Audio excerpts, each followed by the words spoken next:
Hi, folks. You're with us today, your Pushback channel, and thank you for joining this radio live stream or audio live stream.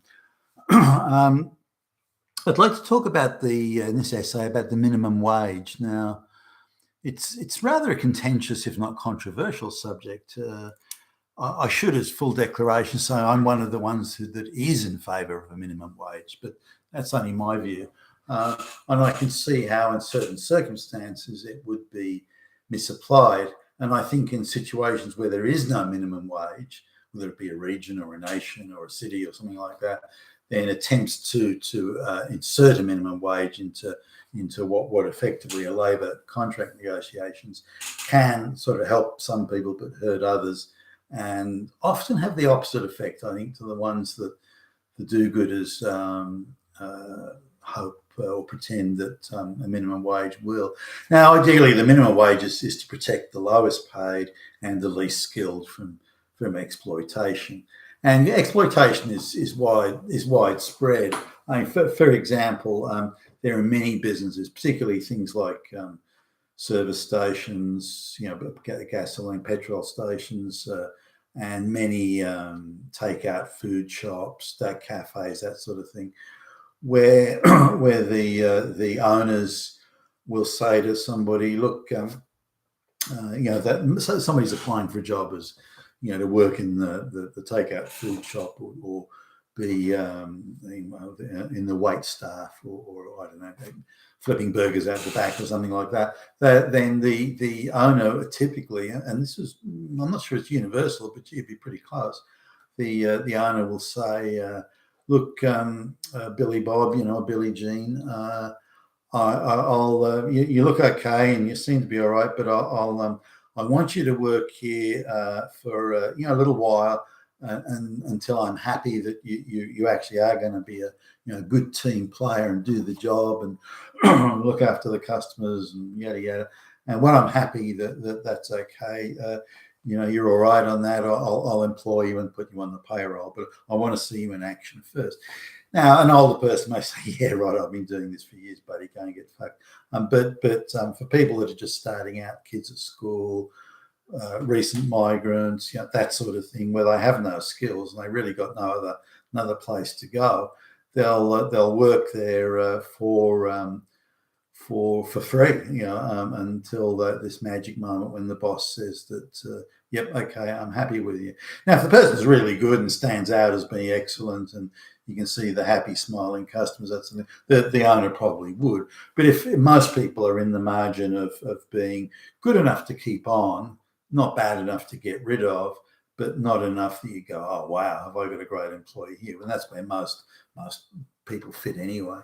So the owners say, well, I don't mind them working here. They'll do okay. But if they leave, I don't really care. So they might keep the person on for a week or a fortnight, as I go out and the person says, hey, I've been here a fortnight now. Can you, if I'm still here, it must mean you're happy. So can you put me on the payroll? Look, I'm not quite happy, Billy Bob. There's a few things I'm a little bit concerned about. Look, I want to give it another week before. And so what they're doing is they're exploiting these people and getting free labor. And it's rampant amongst, again, migrant communities.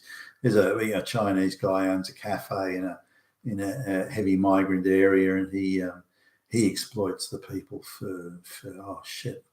I mean, he gets away with it sometimes for months, and if they just get say, "No, screw you, I'm out of here," and he doesn't care. He's got free labour for 6, 8, 10 weeks. Sometimes everyone on the staff in his cafe on a busy day where he's making money hand over fist, they're all they're all interns or trainees, as he calls them. Now he does give them some money, like he'll give them money to say travel to and from, and he'll give them a free sandwich for lunch or a cup of coffee, something like that. So they can't say they're getting nothing, but he's not paying them is what he should be doing. And no, I've spoken to some of these guys, like I've been to a cafe, a bit of a regular. So the guy talks to me, and the owner talks to me. He says, "Look, I've got to pay, I don't know, $20 an hour, whatever it is, for the minimum wage." This is Australia, where minimum wage has been a thing for quite a while. I've got to pay them $20. Why should I pay someone $20 an hour until I'm happy that they're really good? And if I have to pay all the staff that I need to run the business, if I've got to pay all of them, the business wouldn't be viable. So I've got to have at least half the staff have got to be free at any one time. Now, if he senses that the person's going to give him a bit of trouble about being an unpaid intern for weeks on end, then he'll just get rid of them on some bullshit made up excuse. So he keeps the staff turnover high, but he's got a lot of people incoming, so he can do that, churn them and burn them type gig. Now, sometimes it backfires. There's a guy who owned a takeout shop, and he was always doing this as well. And he got away. He skited about it. That he got away without having to pay any of his employees for many months, if not over 12 months. He got away with it. And again, he needed two employees there at any one time, and if he had to pay them the wage that the law says he has to for the hours that he needed them there to run the business, he reckons he'd have made no more than just an ordinary wage. He said, well, why should I make just an ordinary wage? It's my money, my risk, and I work long hours. But by using interns and then just churning them and burning them over and over, then he can save himself $2,000 or more a week, and that goes straight into his pocket.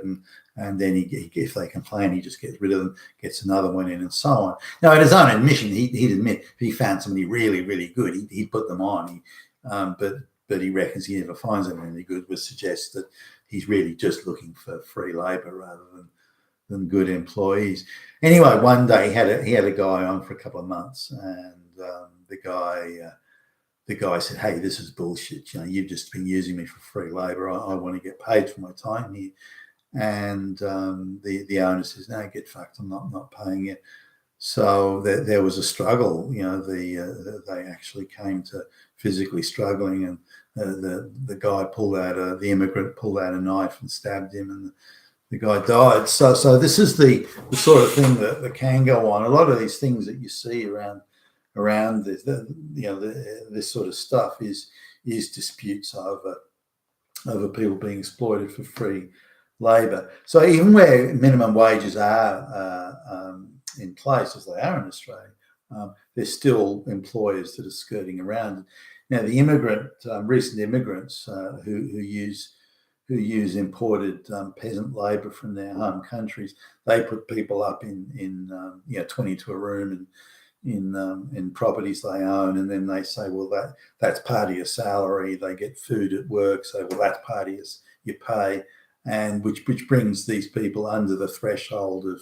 So technically, they're getting paid the minimum wage, but the deductions for accommodation and food and there's a minibus will bring them to the place of work to make sure they don't get lost or distracted or anything, and that's all deducted from it. So their wages are fuck all really after those deductions, well below the taxation threshold, and they can be working in 50, 60, 70, 80 hours a week.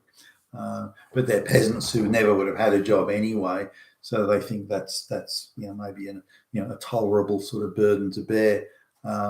Now, if we look at sort of the history of minimum wages and how it can have the opposite effect of the one intended.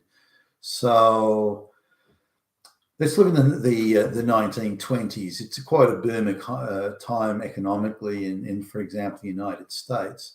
And so somebody decides that they're going to have a minimum wage for farm workers. Now, it just so happened the majority of farm workers, particularly in a lot of the southern states, were black. In fact, nearly all the farm workers were black. And now they were getting paid something like $3 a day. And that sounds, well, that's terrible. But they were given accommodation, and they used barter, so that a huge barter economy existed. So I'll give you my eggs if you'll give me some of your milk, and back and forth and so on. So these people had really all their food and their clothing, even, because they were given a few bolts of cotton, and they used that to make their clothes, and that sort of stuff. And they had real home industries. They made their own furniture, so they weren't part of the economy as such. But they decided, well, these farm workers, who again nearly all black, had to get paid $1 an hour. And this is 100 years ago, so $1 an hour was a workable sort of wage back in the time. So they got $1 an hour, and if they were working long hours on the farm, they could make $3,000 a year, which was a decent enough income at the time. But the farm owners, whether they be black or white or anyone else, well, gee, we can't afford to do this, particularly given a lot of the costs of day-to-day living off book with all this bartering. Again, whether it be clothing and furniture and everything, these people they were like a fully self-sufficient cottage industry, if you like.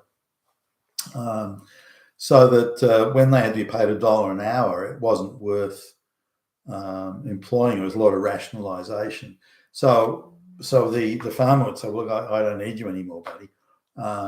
And so these people were losing not only their accommodation and their food supply, everything, and because that $3 or $4, I think it was, or somewhere around there a day that they were getting paid at the time, that was really pure spending money. There wasn't a whole lot that they needed outside of their day-to-day existence. Again, given the barter and making their own furniture and everything else, and particularly given that they were being provided with a house. Now you could say, well, the house wasn't the top of the range city house with electricity and running water. So, well, sure it wasn't, but it was accommodation. There was a roof over their head, and these people tended to have quite large families. So when the minimum wage came in for these farm workers, like 50,000 just in one area were all losing their jobs, or where it wasn't viable to stay there on this farming. A lot of land then went unfarmed and uncultivated. So these people then moved, all lost their jobs and then moved to the factories. Now, if you look at the cost of accommodation, the cost of food, the cost of buying, because they now had to buy everything, they couldn't make it all anymore. Then their standard of living, even though they'd got it moved up north and worked in, some factory or something like that, then that created their standard of living actually declined. Their quality of life certainly declined. So the standard of living declined, even though they were now getting paid, $1 an hour or $2 an hour, whatever it was, because they had to pay rent and they had to pay or meet all sorts of costs and expenses they didn't previously. So minimum wage in that sense created massive dislocation amongst the population. Now, on the basis of if a minimum wage is set, and you're an employer, and whether you're running a chain store type takeout food thing like, I don't know, McDonald's or something, but you've got the choice of hiring low IQ, low quality type employees to do. They're okay for sweeping the floor or something, but when you're dealing with customers, you want a bit more than that. So instead you hire bright high school kids to do it.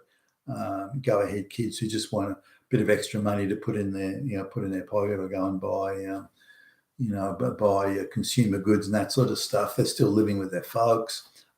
So you're getting a much higher class a better class of person, eager and keen, and their future's ahead of them, all that sort of stuff. But then rather than somebody who's just doing it day to day to exist. So in that sense, a minimum wage locks some people out that otherwise would be chosen for those sort of roles. So minimum wages are a mixed blessing. I think they are necessary exploitation. I think the labour laws in Australia, from certainly what I've seen, like the use of interns and various other things, I think that needs to be really dealt with, and the laws need to be really enforced on that one, so that people aren't exploited. But the minimum wage again is a mixed blessing.